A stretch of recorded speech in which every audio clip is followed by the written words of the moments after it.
and you know everybody that owns a motorsports business, you know in your heart of hearts that we operate in a very gray area. Okay. Yeah, because of emissions and EPA.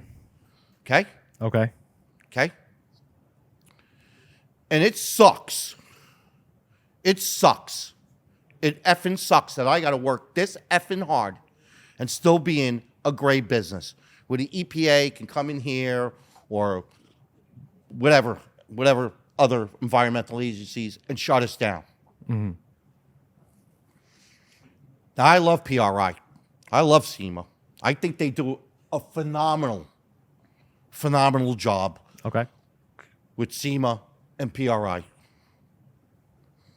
Hands down. I'm so grateful that there is a PRI. Mostly because then people like Steve and myself and Yarrick and Joey, we don't feel so alienated because we don't have any real friends. This is what we do. And we do it at such a level that, you understand? It's like whether we hate each other or like each other, we're forced to like each other because we're in this clique. And they all know. They all know. You know. Every shop owner in there knows that we operate in a gray area. Yeah. The manufacturer can make the product. The manufacturer can make a product. They can sell it to a distributor. Distributor to sell it to a retailer. Okay? Retailer can sell it to a shop owner. Shop owner installs it in the car. I got the fucking EPA on my door. How does that work? How does that work? So nobody's responsible here. Nobody. Except for the guy that actually takes your products 365 days a year. Every freaking product that's made, every shop owner takes your product, okay? The lowest guy takes your product and makes you look good. And for that reward, we have absolutely zero effing protection from you, from PRI or SEMA. Zero. You were supposed to get the RPM Act passed. You didn't do that. Well, now we have the biggest deregulation president ever to exist. We had him in 2016 to 2020. He was a deregulation president, and you didn't do anything about getting this thing passed. You didn't go to the EPA chief at the time and try to get some things deregulated. Well, now he's back in office, and obviously he's deregulating like crazy, right? Yeah. And also Lee Zeldin, right out here from Long Island, who was instrumental in getting the racetrack out here, the 8 Mile racetrack out in Calverton, made, okay, when he was congressman. He's a dynamite guy. He's a motorsports guy. He understands what we're going through. Why the okay? That PRI, SEMA executives haven't made them. I'm never going to get an appointment with Lee Zeldin. Am I? No, because I'm a nobody. I got no money, and I'm a nobody. Okay? But PRI and SEMA and the powers that be and their legal team, okay, certainly can get an appointment with Lee Zeldin and really deregulate this industry to make it palatable for us not to have to worry about every friggin' part that we put in the car that we're committing some sort of fucking felony. Okay? That's what my industry's done to me. It wants to make me a criminal for the products that it makes, but it's not here to stand for me and protect me. Even though I go to your show, I sign up for your stupid membership, all of that stuff. But in the end, if God forbid Mr. EPA walks in here and I don't do anything, you will be blue in the face trying to make me take out your cat. I make power with cats. I use the Gezi cat. I'll use a good cat. Okay? I'm not taking the cats out of your car. I'm not, good shops aren't shutting off emissions codes. They're not taking out and deleting emissions devices. The good shops, the smart shops, figure out how to make horsepower with those things in there.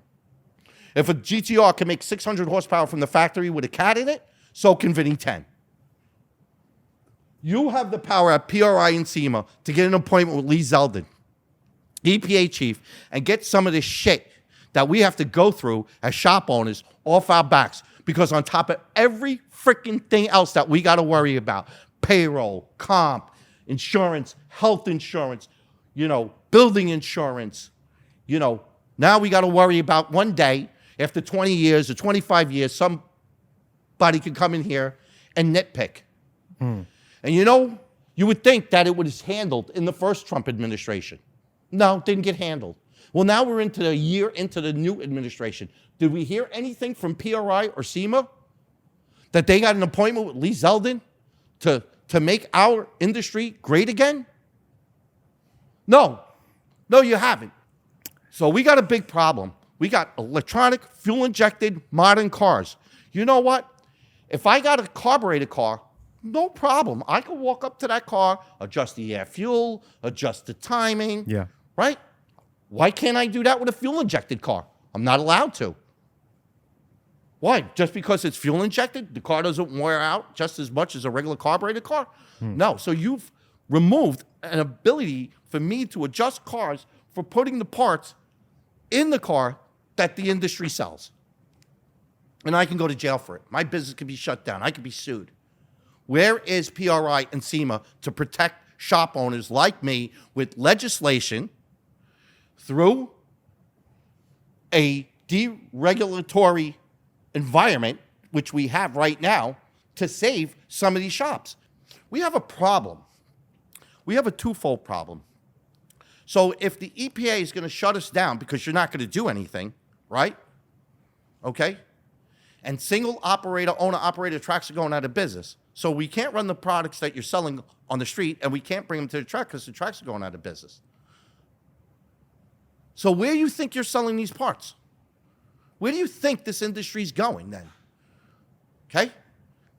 So you have to solve these problems. Now, these investment bankers and these big corporations, they should be the ones buying the tracks. There's no longer a single operator, owner-operator operating a track. It's too difficult. It's too risky. It's too much. In terms of like buying one or yeah, running buying one, running one. Yeah. It's just way too much. We need real corporations with real corporate structure to run these tracks, like Englishtown. Like, can you imagine? You have, I'm sorry, it gets me crazy. You have a major motorsports facility. You can call it a drag racing facility, but they have autocross, they got go-karting, they had the motocross series sponsored by Kawasaki there, and then they had drag racing. Yeah. So you got a motorsports park literally 30 minutes outside of Manhattan. And you guys can't figure out how to make money and at the same time solve your problem? Like, investment bankers are the ones, and the big corporations are the ones that need to buy these tracks. Because if the EPA keeps going and you don't do anything about it, well, then the only place we're going to have is tracks. But unfortunately, the tracks are closing. So where do you think this is all going? 5, 6, 7 years? It's not looking too hot. It potentially doesn't look too hot, but thank God that we're rugged individuals, not the warmth of collectivism. That's for sure. We're rugged individuals, and we're always going to find a way to make through this. But it would behoove us and be a lot easier if we can get this industry to get this administration's ear and get some of these problems solved for us. So, again, I love PRI. I love SEMA. Yeah. They do a phenomenal job. Their organization, it's unbelievable. It's like Candyland. You go there. It's the greatest thing for anybody in this industry to go to those shows. Yep. But my God, you guys got the power. We don't. We're shop owners. We're only the victims. That's what you're making us. You're making us victims. And I tell you, I'm not a victim for anybody, for anything. Okay? I will always find my way, my way through this. But man, it just makes navigating through this industry that much harder. So you want us to be in this business? You want us to sell your parts? You want us to tune your cars? You want us to perpetuate the industry? Give me an environment to do it in.